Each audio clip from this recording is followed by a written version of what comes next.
Cinema అనే దాన్ని ఎంత జాగ్రత్తగా, ఎందుకంటే ఈ వేదికల మీద ఈ రాజకీయ ఉపన్యాసాలు, సినిమా వాటిలో కూడా రాజకీయ ఉపన్యాసాలు చొచ్చుకుపోయి నిర్మాతలు గందరగోళం పడిపోతున్నారు. This is not good. దాన్ని చేయొద్దు, బ్యాడు. నిర్మాతకు రాకూడదు శాడు. నిర్మాత ఉంటేనే మీరందరూ మేడు. నిర్మాతను ఎందుకు చేస్తారు మేడు? అది చాలా బ్యాడు. పట్టించుకోండి నిర్మాత గోడు. నిర్మాత లేకపోతే ఏ నటుడు లేడు. నిర్మాత మీకు రక్షణ రాడు. ఆయన లేకపోతే అసలు వీడు రాడు.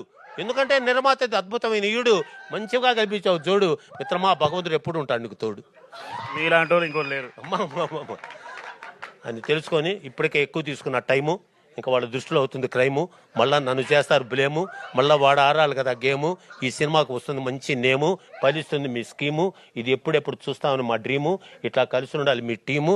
ఏ సార్ మీరు ఉన్నారు కాము అని తెలియచేస్తూ, బోలో భారత మాతాకి, బోలో భారత మాతాకి, బోలో భారత మాతాకి.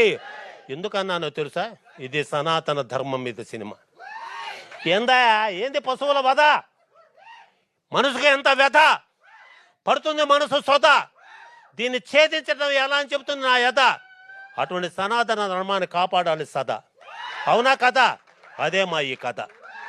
దీనిని తెలియచేస్తూ మా అజయ్ గారు, మా అమ్మాయి, బాంబే అమ్మాయి అందరూ కూడా అద్భుతమైన పోషణ చేసి ఈ చిత్రానికి ఒక అద్భుతమైన కంచు కోట.